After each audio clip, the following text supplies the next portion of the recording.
Well, we're here. Before we go any further, Mel, I want to just bring something up that's been coming up in the comment section.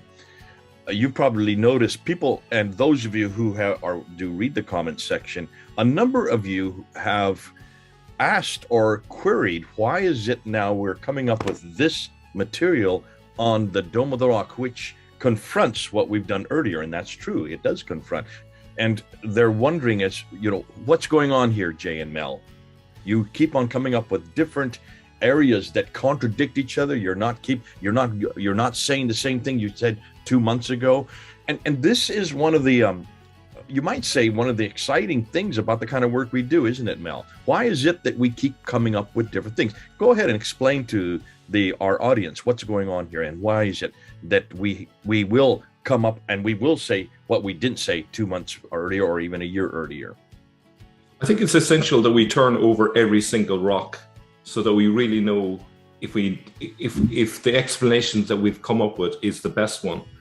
We can't just suddenly say, okay, now we found the truth, let's not look any further. And that's a temptation. I think we have to leave our egos at the door. I think this is an act of humility when we say, well, we don't know the full picture yet. We're going to have a look at different papers. We're going to look and see that there's some strengths and some weaknesses. Like I would openly admit, there are weaknesses with A.J. Juice's paper, but no paper is perfect. But it's good to examine the evidence, keep an open mind, and then it may advance where we were from a few months ago. I think everything that we've done so far has always pushed things forward. If we look at the Dome of the Rock in particular, the work that Murad did, I think it was about a year and a half ago, when he first proposed the idea that it's talking about Jesus, and people thought, oh, wow, that's quite a jump. And then Thomas Alexander focused on the anti-Trinitarian aspect. And again, that brought something forward, and he specifically focused on the word Muhammad and how it related to blessed, is whatever. And then Red Judaism, then he just blew that all out of the water again by proposing that actually it was towards a Jewish audience.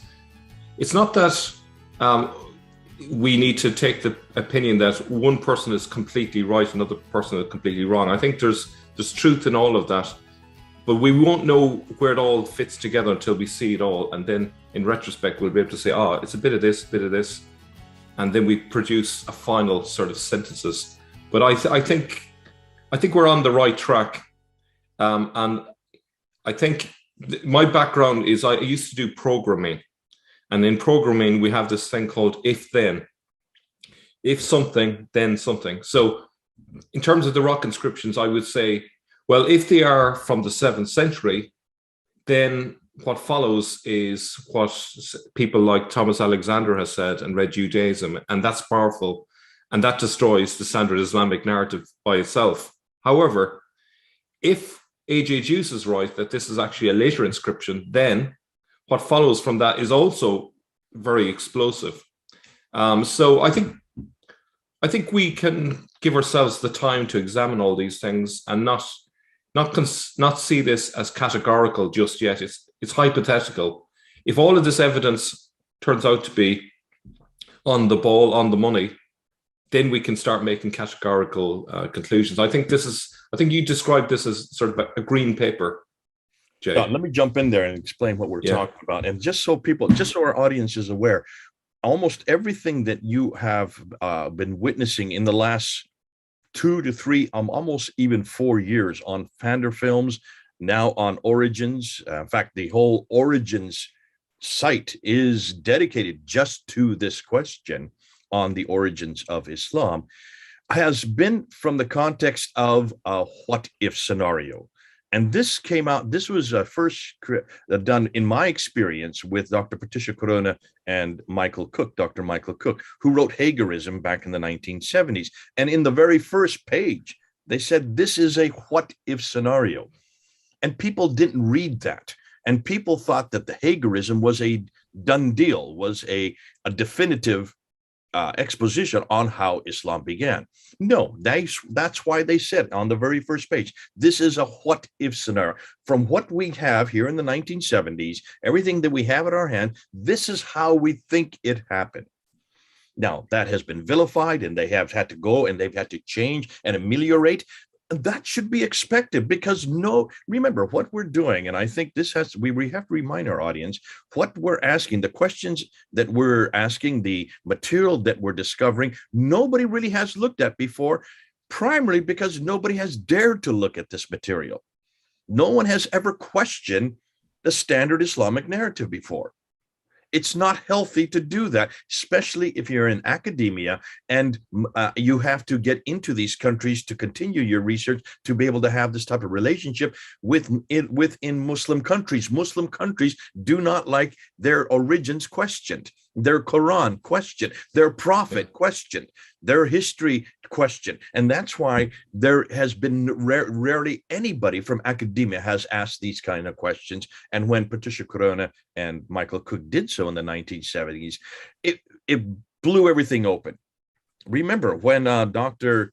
John Wansborough dared to write Quranic Studies and Sectarian Milieu in the mid to late 1970s, those two books caused him to have death threats. He had to stop all his research as an academic and move over into French material. He completely stopped what he was doing because it was too dangerous. So beware of that what we're unpacking. Now, Patricia Corona and Michael Cook were just two people, and all they had were those two people and a few students to help them out. We have many more people. There's 7 of us now. I'm going to be introducing Lloyd de Jong in just about a week. After we do this series, he'll be the next one to continue. We'll be up to 8 of us, and many, many more who are helping us out, who don't want to put their face in front of a camera. We have many more to work with. We can go much quicker. We have the internet, which Patricia Crone and Michael Cook did not have, nor did John Wansborough. We have an awful lot more PDFs. We have so many more areas that we can really delve into. We can look at the coins. We can look at the inscriptions. We're now looking at inscriptions on the Dome of the Rock. We can go hit so many different areas, but because of that, it's hard to put it all together yet, because we're uncovering rocks that no one's ever uncovered before. And if they had uncovered them before, they always assumed the Islamic narrative would help explain it, and the Islamic narrative hasn't explained it. That was the problem with the coins. They were looking at Christian symbols, and yet these were all supposed to be Muslim people and Muslim caliphs.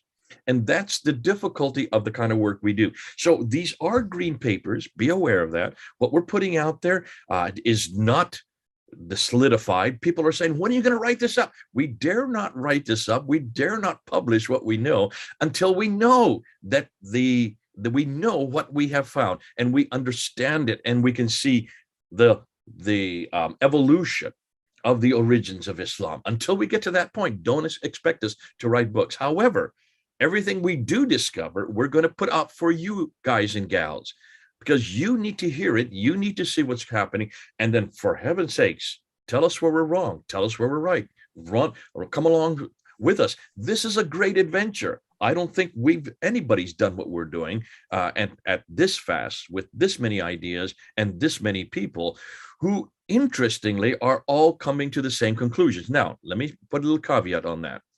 We're not always coming to the same conclusions now. You notice with what you just put up on the Dome of the Rock using A.J. Deuce's material, it is not agreed by Thomas Alexander. He said so.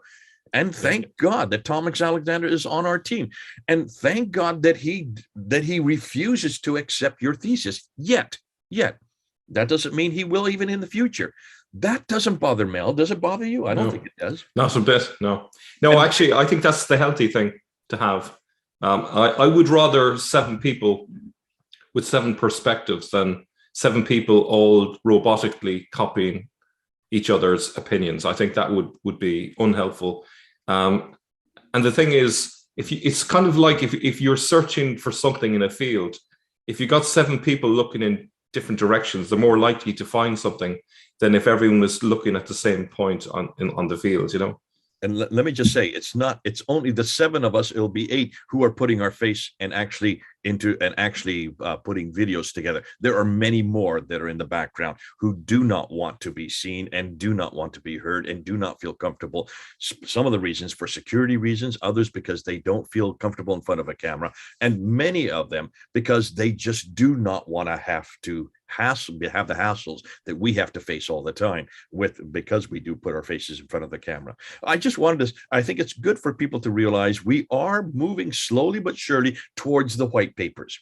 These are the green papers we're putting out. They're ones that we're putting out for your reaction, because we need you to be a part of this. And it's important that you do respond. Some of you, it's been terrific. Some of the areas that you sent us to, you've sent us articles, or you sent us other pieces of pottery or pieces of inscription. And it helps us so that we can then put it into the entire edifice that we are building. And the edifice, or you might say the puzzle that we're trying to finish, that puzzle will be finished at some point. And when we get to that, then we will publish. Then we will be able to have definitive works. And because of the fact that we have demanded that everything we say gets sourced, that everything we say can be seen from a 7th, 8th, and 9th century environment and not after, because we've demanded that from the get-go, it'll make it much stronger for those of you who are following these discussions to then use it in your own ministry, in your own work, with your own people, and in your own time. Anything else you want to say, Mel, before we end this segment as an explanation? I'd say just to everyone, keep critiquing the standard Islamic narrative, but don't be afraid to critique our work as well. And I think that it's all done in a good spirit. There's no animosity between any of the team if we criticize each other. We realize that we're all in it to discover what the truth is. We may differ on certain points, but that's no problem.